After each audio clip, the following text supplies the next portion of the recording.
بسم اللہ الرحمن الرحیم نحمدہ ونصلی علی رسولہ الکریم اما بعد السلام علیکم ناظرین، میں عبد الوقار۔ جیسا کہ آپ جانتے ہیں ہم بات کر رہے ہیں تحصیل بہشتی زیور کی۔ اس میں ہمارا 7واں چیپٹر کتاب الطہارہ چل رہا ہے۔ اس چیپٹر کے 33 سیشنز ہو چکے ہیں، آج 34 سیشن ہے۔ 9th سیکشن ہم کنٹینیو کریں گے۔ 9th سیکشن از آن نجاستوں کا بیان۔ 34th سیشن کنٹینیو کریں گے اور ہم بات کریں گے کھال اور ہڈی وغیرہ کا حکم، پاکی ناپاکی کے بعض مسائل، ناپاک چیز کا بطور دوا استعمال، اضافے میں ہم کچھ بات کریں گے۔ پیشاب فلٹر کرنے کے بعد بھی ناپاک رہے گا، دھوبی کی دھلائی کا حکم، ڈرائی کلین کا حکم، فرش اور قالین پاک کرنے کا طریقہ، ٹوٹی سے پانی نکالا جائے تو نچوڑنا ضروری نہیں۔ آئیے شروع کرتے ہیں۔ کھال اور ہڈی وغیرہ کا حکم۔ مسئلہ نمبر 50۔ مردار کی کھال کو جب دھوپ میں رکھ کر خشک کر لیں یا کوئی دوا وغیرہ لگا کر اس کو اس طرح درست کر لیں کہ اس کی رطوبت ختم ہو جائے اور دیر تک رکھنے سے خراب نہ ہو تو پاک ہو جائے گی۔ اس پر نماز پڑھنا درست ہے اور مشق وغیرہ بنا کر اس میں پانی رکھنا بھی درست ہے۔ البتہ خنزیر کی کھال پاک نہیں ہوتی، دوسری سب کھالیں پاک ہو جاتی ہیں، مگر آدمی کی کھال سے کوئی کام لینا اور استعمال کرنا بہت بڑا گناہ ہے۔ اس میں کھال کے بارے میں بتایا گیا جو مردار کی کھال ہے۔ مردار کی کھال ویسے حرام ہوتی ہے، لیکن اس کو دھوپ میں رکھ کے یا پھر کوئی کیمیکل لگا کر دوا لگا کر اس کو خشک کر دیا جاتا ہے، اس طریقے سے کہ اس کے جراثیم جو ہیں، رطوبت جو ہے، اس کی جو موئسچر ہے سب ختم ہو جاتی ہے اور دیر تک رکھیں تو وہ خراب نہیں ہوتی، تو وہ ساری چیزیں پاک ہیں۔ لیکن ہاں، خنزیر سور کا جو ہوتا ہے چمڑا، وہ پاک نہیں ہوتا، کسی بھی صورت میں وہ پاک نہیں ہوتا، اور انسان کے جو چیزیں کھال ہیں اس کا استعمال میں لانا بہت بڑا گناہ ہے۔ مسئلہ نمبر 51۔ کتا، بندر، بلی، شیر وغیرہ جن کی کھال درست کرنے سے پاک ہو جاتی ہے، بسم اللہ پڑھ کر ذبح کرنے سے بھی پاک ہو جاتی ہے، چاہے اس کو دھوپ میں رکھ کر یا دوا لگا کر درست کیا گیا ہو یا نہ کیا گیا ہو۔ البتہ ذبح کرنے سے ان کا گوشت پاک نہیں ہوتا اور اس کا کھانا جائز نہیں۔ اس سے پہلے والے مسئلے میں ہم نے دیکھا تھا کہ جو کھال حرام ہوتی ہے، ناپاک ہوتی ہے، وہ کھال میں اگر درست کیا جائے دھوپ میں رکھ کر یا کچھ کیمیکلز لگا کر تو وہ جائز ہو جاتا ہے، اس پہ نماز پڑھنا وہ پاک ہو جاتا ہے۔ لیکن اب یہاں پر ان جانوروں کو اگر بسم اللہ پڑھ کر ذبح کر دیا گیا ہو تو شروع سے ہی وہ پاک ہے۔ لیکن ہاں، خنزیر کا یہاں پر بات نہیں ہو رہا، اور اگر ہم بسم اللہ پڑھ کر ذبح کریں تو کھانا جائز نہیں ہوگا، اس کا صرف چمڑا جو کھال ہے وہ جائز ہوگا۔ ہاں، اس کے اگلا جو مسائل ہے اس میں بھی غور کریں۔ مسئلہ نمبر 52۔ مردار کے بال، سینگ، ہڈی اور دانت یہ سب چیزیں پاک ہیں، اگر پانی میں گر جائیں تو نجس نہیں ہوگا، البتہ اگر ہڈی اور دانت وغیرہ پر اس مردار جانور کی کچھ چکنائی وغیرہ لگی ہوئی ہو تو وہ نجس ہے اور پانی بھی نجس ہو جائے گا۔ یہاں پر سینگ، ہڈی، دانت کے بارے میں بات کی جا رہی ہے، جو مردار ہیں تو وہ پاک ہے، نجس نہیں ہوتا۔ ہاں، اگر اس پہ کچھ چربی لگی، چکنائی لگی، ٹھیک ہے، تو اس کی وجہ سے وہ ناپاک رہے گا۔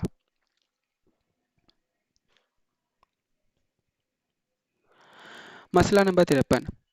آدمی کی ہڈی اور بال بھی پاک ہیں، لیکن ان کو استعمال کرنا اور کام میں لانا جائز نہیں، بلکہ احترام سے کسی جگہ دفن کر دینا چاہیے۔ پاکی ناپاکی کے بعض مسائل۔ مسئلہ نمبر 54۔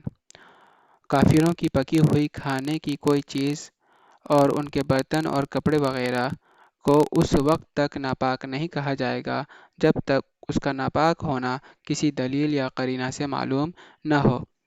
اگر کافر کے ہاں کچھ کھانا بنا ہوا ہے تو وہ جائز ہے، کھا سکتے ہیں، وہ ناپاک نہیں ہے۔ ہاں، اگر کسی دلیل سے یا قرینے سے پتہ چل جائے کہ یہ حرام چیز ہے، یہ ان کا برتن صاف نہیں ہے، ان کا برتن ناپاک ہے، تو کھانا جائز نہیں۔ مسئلہ نمبر 55۔ بعض لوگ شیر وغیرہ کی چربی استعمال کرتے ہیں اور اس کو پاک سمجھتے ہیں، یہ درست نہیں۔ البتہ اگر ماہر دین طبیب کی یہ رائے ہو کہ اس مرض کا علاج سوائے شیر وغیرہ کی چربی کے اور کچھ نہیں، تو ایسی حالت میں بعض علماء کے نزدیک اس کو استعمال کرنا درست ہے، لیکن نماز کے وقت اس کو پاک کرنا ضروری ہوگا۔ مسئلہ نمبر 56۔ راستوں کی کیچڑ اور ناپاک پانی معاف ہے، بشرطے کہ بدن یا کپڑے میں نجاست کا اثر معلوم نہ ہو۔ فتویٰ اسی پر ہے، البتہ جس شخص کی بازار اور راستوں میں زیادہ آمد و رفت نہ ہو، اس کے لیے احتیاط یہ ہے کہ اگر اس کے بدن وغیرہ پر کیچڑ یا ناپاک پانی لگ جائے تو وہ بدن اور کپڑے پاک کر لیا کرے، چاہے ناپاکی کا اثر بھی محسوس نہ ہو۔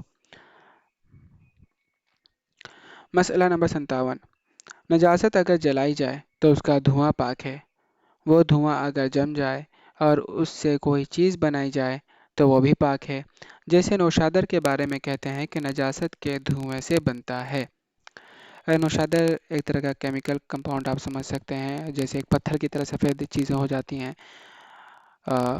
وہ دوائی کے طور پہ بھی استعمال کیا جاتا ہے۔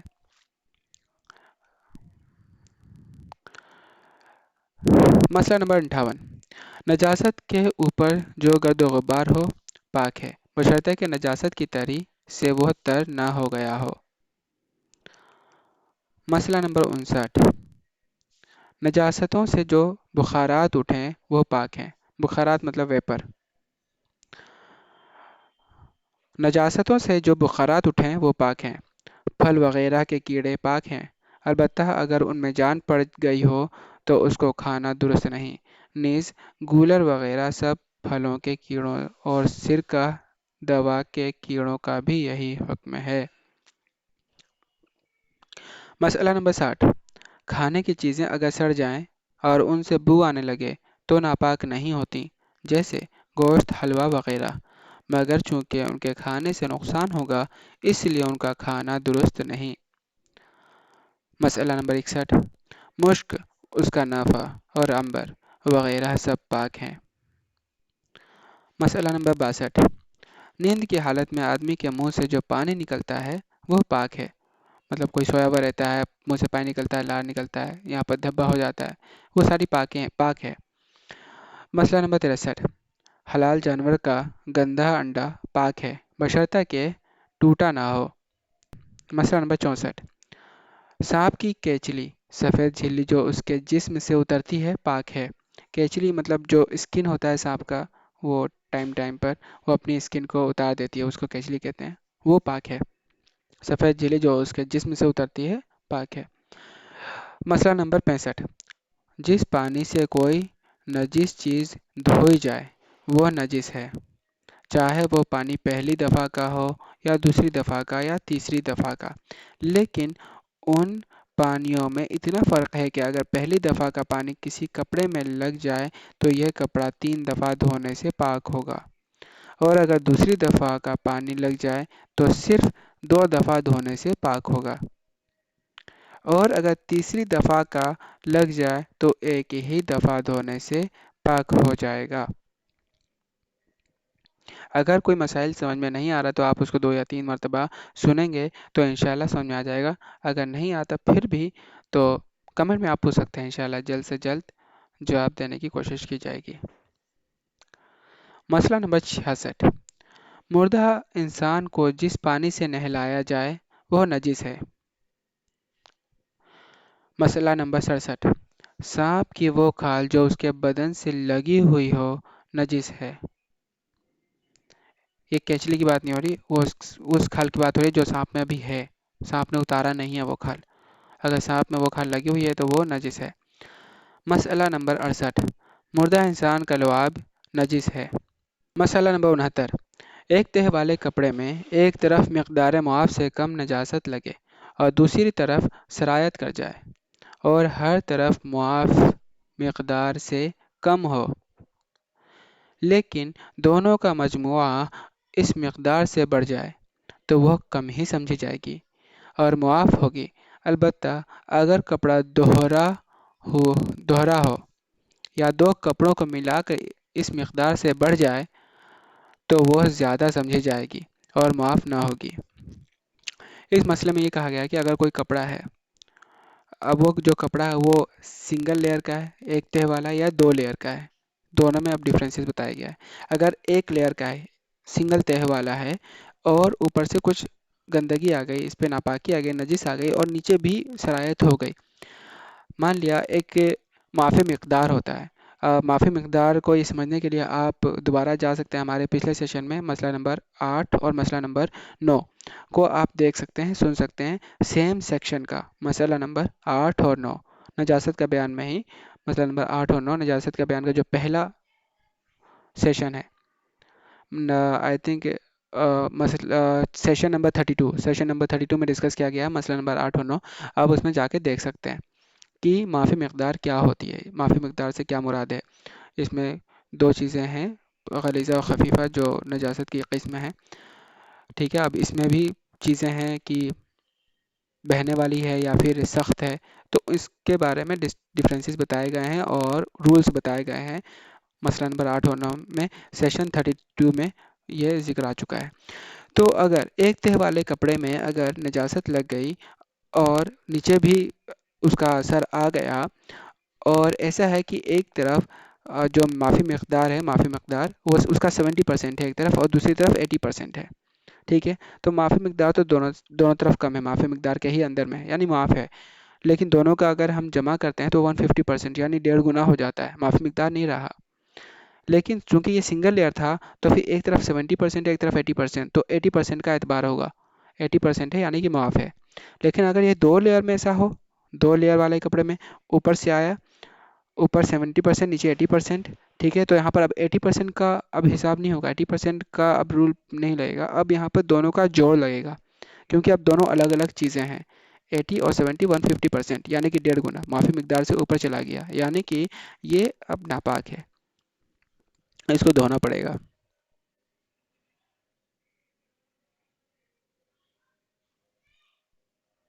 مسئلہ نمبر 70،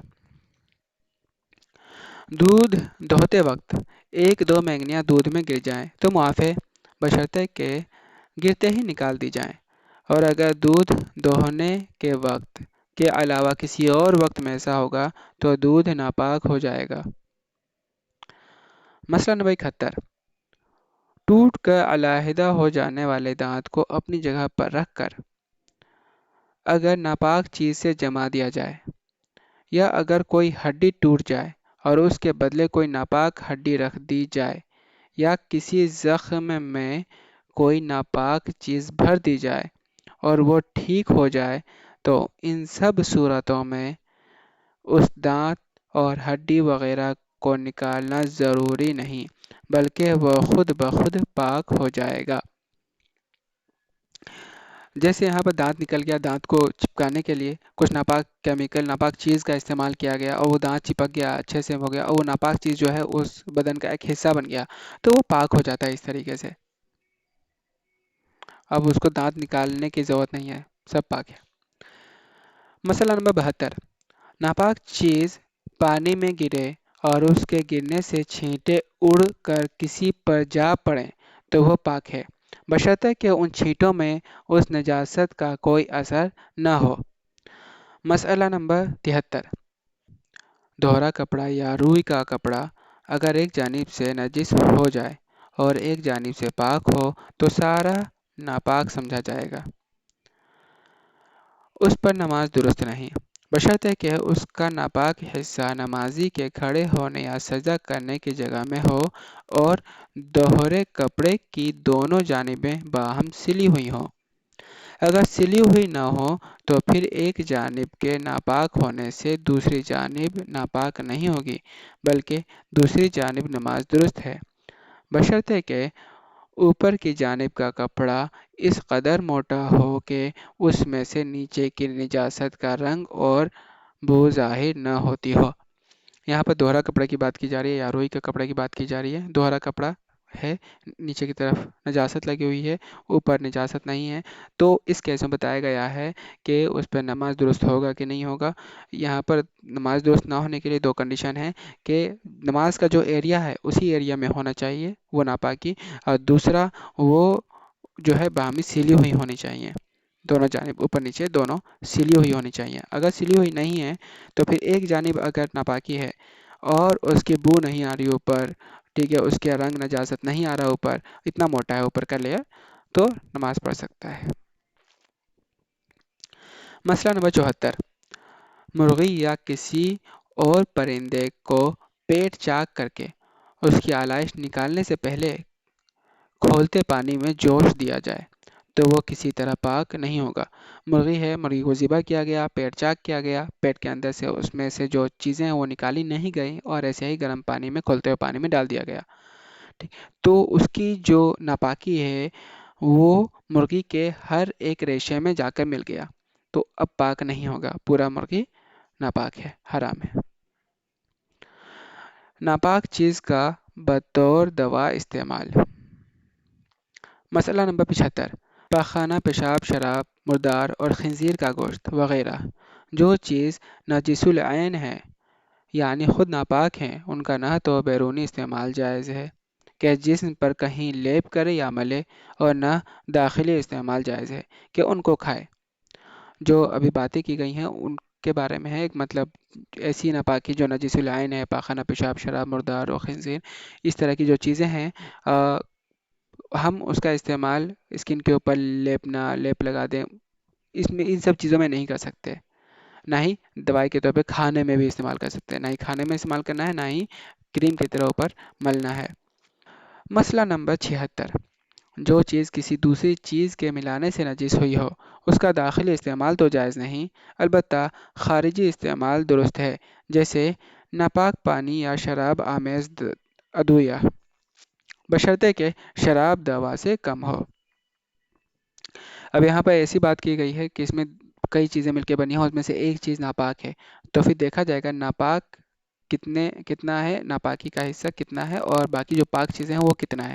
اگر ناپاک چیز مان لیا 1 ml ہے اور پاک چیز 2 ml ہے، یعنی 3 ml میں سے 2 ml پاک ہے، 1 ml ناپاک ہے، تو اس کا استعمال ہاں باہر کی طرف کیا جا سکتا ہے، کھایا نہیں جا سکتا، ٹھیک ہے، باہر کی طرف کیا جا سکتا ہے، جیسے اسکن پہ کبھی ملہم کی طرح کچھ لگانے، مالش کرنا، کچھ بھی، اسے کیا جا سکتا ہے.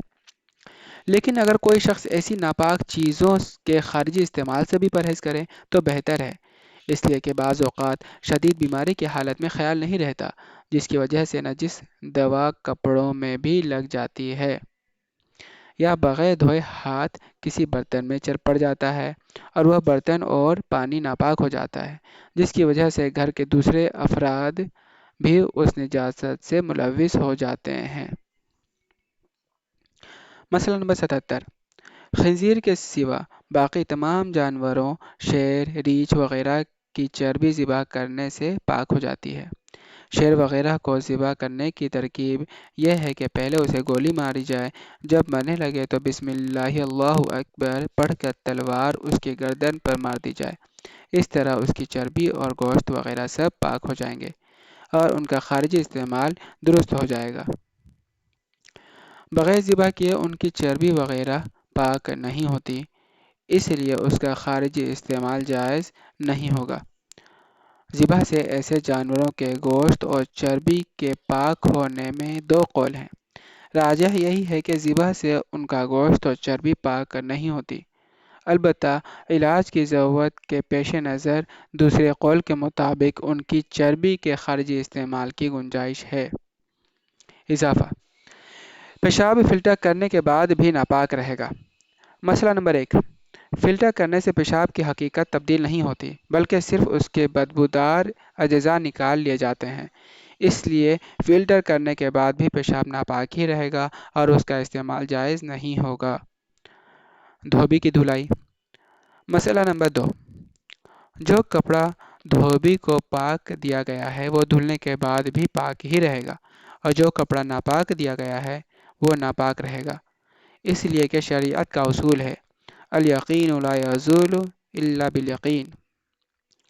لہٰذا جب تک پاک کپڑے کی ناپاکی کا اور ناپاک کپڑے کی پاکی کا یقین نہ ہو وہ اصلی حالت پر برقرار رہیں گے.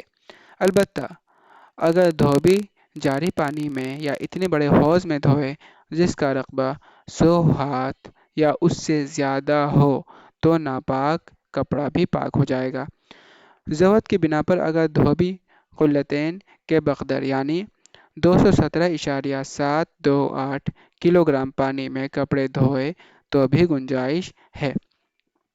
یہاں پر ان کپڑوں کی بات کی جا رہی ہے جو دھوبی کو ہم دیتے ہیں۔ اگر کپڑا ہم پاک دیتے ہیں دھوبی کو تو ہمارے پاس دھوبی دھو کر دے گا تو وہ پاک ہی سمجھا جائے گا۔ اگر ہم ناپاک کپڑا دھوبی کو دیتے ہیں دھونے کے لیے تو ہمارے پاس جب وہ کپڑا آئے گا تو ناپاک ہی سمجھا جائے گا۔ ایسا اس لیے کہ ایک اصول ہے کہ ایک یقین چیز جو ہے، ٹھیک ہے، وہ یقین چیز اپنے یقین چیز پہ ہی رہتی ہے جب تک اس کے خلاف ہونے کا یقین نہ ہو، ہے نا؟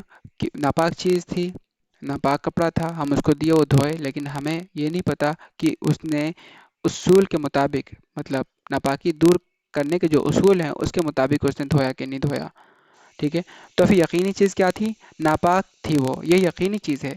پاک ہونا ابھی مبہم ہے، یہ یقینی چیز نہیں ہے، تو اس کو ناپاک ہی سمجھا جائے گا۔ تو ایسے میں کیا کرنا چاہیے؟ جب دھوبی کے پاس یہ کپڑا آئے تو ہمیں بالٹی میں وہ کپڑے رکھنے چاہیے اور نل چالو کر دینا چاہیے۔ جب پانی پورا بہنے لگ جائے، تو بہتا ہوا پانی ہو گیا، وہ پاک ہوگا، تو اس کپڑے کو نچوڑ کے پھر سکھا دیا جائے۔ اس طریقے سے کر سکتے ہیں۔ اور دوسرا طریقہ یہ بتایا گیا ہے کہ اگر ہاں یہ یقین ہے کہ بہتے ہوئے پانی میں وہ دھو رہا ہے، یا ایسی چیز جگہ دھو رہا ہے جو رقبہ 100 ہاتھ سے زیادہ ہے، مطلب کافی پھیلا ہوا ہے، ایسا جگہ تالاب پونڈ پھیلا ہوا ہے، تو ہاں اگر وہاں پر دھو رہا ہے تو ناپاک کپڑا بھی پاک ہو جائے گا۔ ڈرائی کلین کا حکم۔ مسئلہ نمبر 3، اس کا حکم بھی دھوبی کی دھلائی کی طرح ہے۔ فرش اور قالین پاک کرنے کا طریقہ۔ مسئلہ نمبر 4، فرش خشک ہو جانے سے پاک ہو جاتا ہے، قالین وغیرہ 3 دفعہ دھونے سے پاک ہو جائے گا، اس طرح کہ ہر مرتبہ ٹپکنا بند ہو جائے، بشرطے کہ نچوڑنا مشکل ہو، اور اگر نچوڑنا مشکل نہ ہو تو 3 بار نچوڑنا بھی ضروری ہے۔ یہ تفصیل اس وقت ہے کہ جب کسی برتن یا چھوٹے حوض میں ڈال کر دھویا جائے۔ اگر اوپر سے پانی ڈالا جائے یا بہتے پانی میں ڈالا جائے تو نہ 3 مرتبہ دھونا شرط ہے اور نہ نچوڑنا، بلکہ یوں اندازہ لگایا جائے کہ اگر برتن میں پانی بھر کر اس میں ڈالا جاتا تو جتنے پانی میں کپڑا ڈوب جاتا اس سے 3 گنا پانی بہا دینے سے کپڑا پاک ہو جائے گا۔ اس مسئلے میں جو موٹا کپڑا ہوتا ہے جیسے قالین، اس کو پاک کرنے کا طریقہ بتایا گیا۔ اگر قالین میں کسی جگہ پر گندگی لگ گئی اس کو، اور ایسا قالین ہے جو کپڑا ہے کہ اس کو نچوڑا نہیں جا سکتا، تو اس کے نیچے ٹب رکھیں اور اوپر سے پانی ڈالیں، گرنے لگ جائے گا یہ پانی۔ جب گرنا بند ہو جائے نیچے ٹب میں پانی نیچے بند ہو جائے، پھر دوبارہ پانی ڈالیں آپ، ٹھیک ہے؟ یہ 3 بار آپ کریں، ٹھیک ہے؟ یہ 3 بار کریں۔ پانی ڈالا گندگی کی جگہ پر، وہ گندگی کو جذب کرے گا اور پانی گندگی کے ساتھ ٹب میں گرتا رہے گا، نیچے ٹب لگا رکھا ہے آپ نے، اسی طریقے سے 3 بار کریں گے، پاک ہو جائے گا۔ اور اگر نچوڑا جا سکتا ہے تو آپ اس کو دھوئیں، نچوڑیں۔ اور اگر ایسا ہے کہ آپ بہتے ہوئے پانی میں اس کو مطلب دھو رہے ہیں، یا پھر اس کو کسی ٹانگ کر ہینگر میں لگا کر اور کسی اوپر سے ہی پانی بہا دیا آپ نے، اوپر سے اس پہ پانی بہا رہے ہیں، تو اتنا پانی بہا دیا کہ 3 بار اس کو آرام سے ڈبو کے نکالا جا سکتا تھا، تو پھر اس پانی کے بہنے سے اس کے اوپر سے وہ پاک ہو جائے گا۔ ٹوٹی سے پانی ڈالا جائے تو نچوڑنا ضروری نہیں۔ مسئلہ نمبر 5، جب پاکی حاصل کرنے کے لیے ٹوٹی سے پانی ڈالا جائے تو اس میں نچوڑنا اور 3 دفعہ دھونا ضروری نہیں، بلکہ اس پر اتنا پانی بہا دینا کافی ہے جتنا 3 دفعہ برتن میں دھونے پر خرچ ہوتا ہے۔ تو ناظرین، میں امید کرتا ہوں کہ آپ کو یہ سیشن سمجھ میں آیا ہوگا۔ اگر نہیں آیا ہوگا تو 2-3 مرتبہ اس کو گو تھرو کریں، انشاءاللہ سمجھ میں آ جائے گا، نہیں تو پھر بھی آپ کمنٹ میں پوچھ سکتے ہیں اگر کچھ سمجھ میں نہ آئے تو۔ آج کے لیے اتنا ہی، ملتے ہیں اگلے سیشن میں ناظرین۔ السلام علیکم ورحمۃ اللہ، وآخر دعوانا ان الحمد للہ رب العالمین۔